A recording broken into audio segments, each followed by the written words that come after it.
don't feel strong when I'm afraid something is wrong. You remind me that you're in control. God, you teach me to know. I am learning you, make me so courageous. You make me curious. There is so much you have given, so much to explore. You're teaching me, I'm gonna be a better me.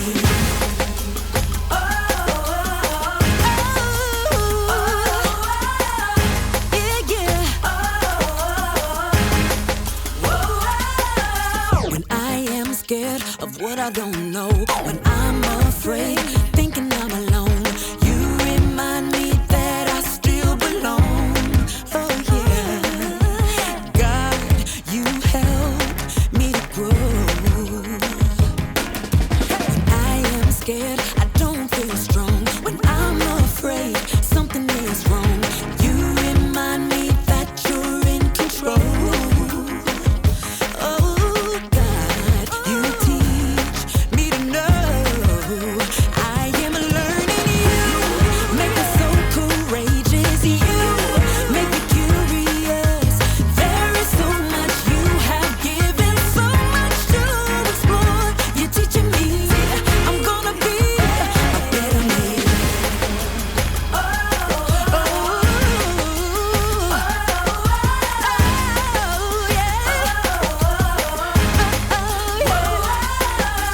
God, you're helping me to be better and you're teaching me to grow.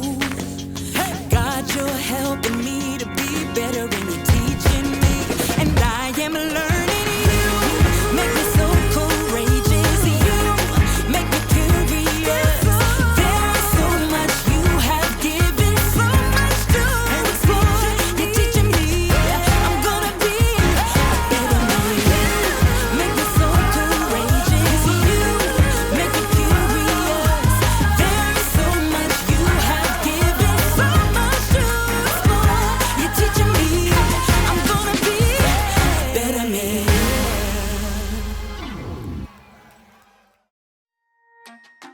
Welcome to Story Lab. This week we're talking about knowledge while we take a look at the story of someone whose straight talk sent him straight to jail.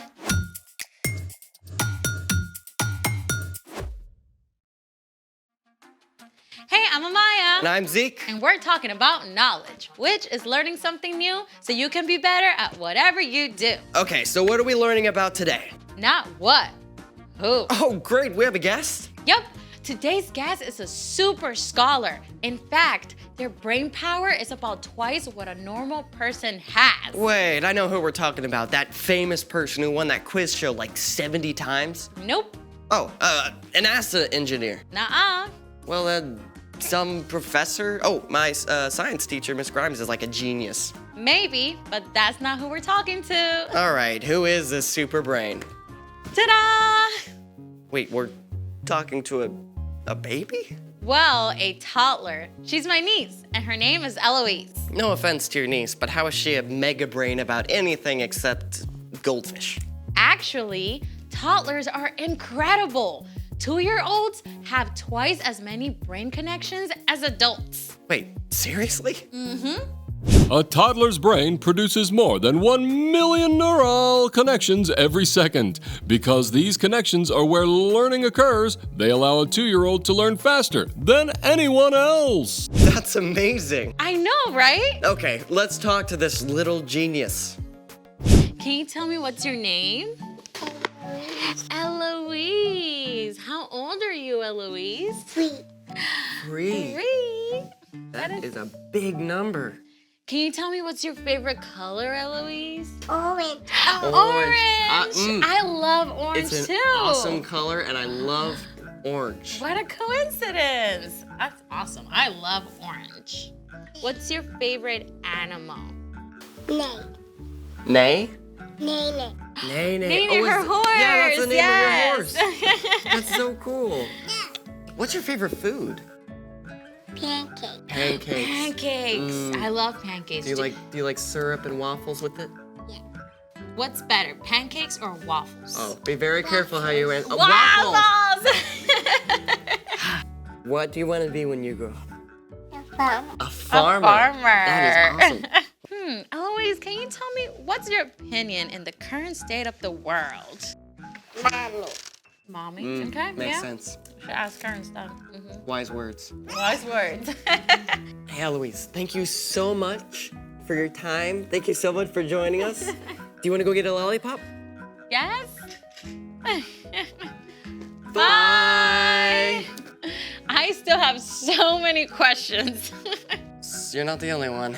It's time for The story before the story. Today, we're in the first book of the New Testament, Matthew. But before Matthew, in the very beginning, out of a deep, deep love, God made an amazing world. But when people turned away from God, the world was broken. God made a plan to draw people back into a relationship. So at the right time, God sent a tiny baby to be born in the small town of Bethlehem, God's very own son, Jesus. God sent another special baby named John to a priest named Zechariah and his wife Elizabeth. Even before John was born, an angel told his father Zechariah that John would point people to God, which is exactly what John did. And that's where our story starts. Take it away. Hey, everyone. John was a unique kind of guy. He wore rough clothing made from camel skins, and for food, he scavenged crunchy locusts and ate honey from wild bees. John preached to crowds by the Jordan River, calling them to turn back to God. Then he dipped them into the waters and drew them up again as a sign of their changed hearts. I baptize you with water, but one who is more powerful than I am will come.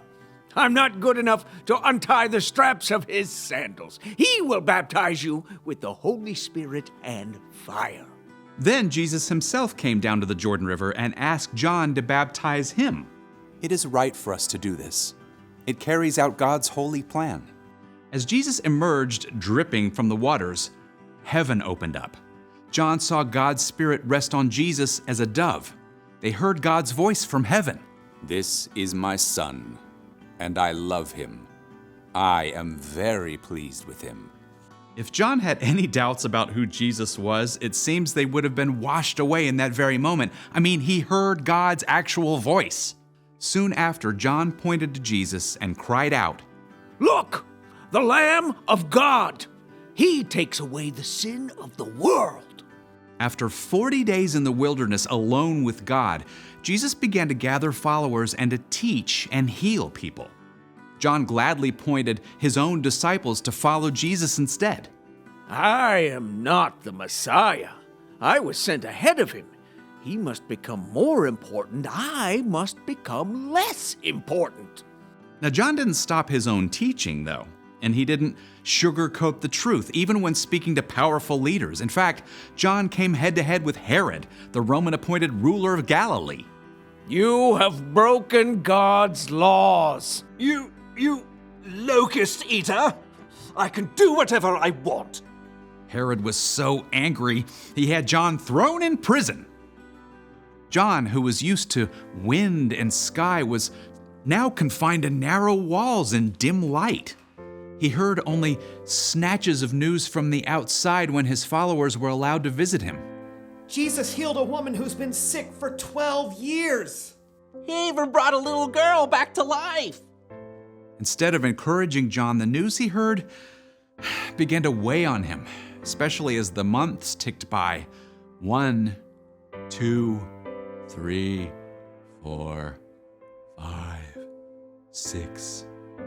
Soon, John had been behind bars for, well, maybe as long as a year. All kinds of questions and doubts began to creep into his heart, like the rats that skittered across his cell floor at night. When is Jesus going to start getting rid of the Romans? What about that new kingdom that was supposed to come? If Jesus is really the Messiah, why am I still stuck here? The questions gnawed away inside of John, even though he had actually heard God's voice. He began to grow sick with doubt. Finally, John sent several of his followers to Jesus with a cry straight from the heart. John's followers found Jesus surrounded by an eager crowd, and as Jesus touched each sick person, illness dropped away. People blind or deaf from birth could see and hear in an instant. John's followers squeezed through to make themselves heard. Please, Jesus, John wants to know, are you the one who is supposed to come? Or should we look for someone else? Now, Jesus could have been annoyed with John for asking more questions and needing assurance. Instead, Jesus offered clear evidence of God's work. Go back to John. Report to him what you hear and see. Blind people receive sight. Disabled people walk. Those who have skin diseases are made clean. Deaf people hear. Those who are dead are raised to life. And the good news is preached to those who are poor. Blessed is anyone who does not give up their faith because of me. We don't know exactly how John responded when he received this compassionate message from Jesus, but he could know that Jesus wasn't angry or annoyed about the questions. Those words must have been a breath of fresh air for John. He was still in prison, but he could have the comfort of knowing that Jesus hadn't forgotten him. And then in the midst of a clamoring crowd, Jesus had stopped to send a message crafted just for John. So, wow. John had actually heard God speak from heaven, and he still wasn't sure?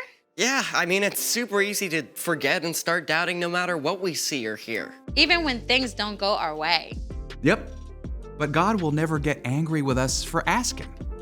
In fact, Jesus' brother James wrote this: "If any of you needs wisdom, you should ask God for it. He will give it to you. God gives freely to everyone and doesn't find fault." That is awesome. So, what's our part in the story? Maybe you want to know why your grandma has been in the hospital for so long.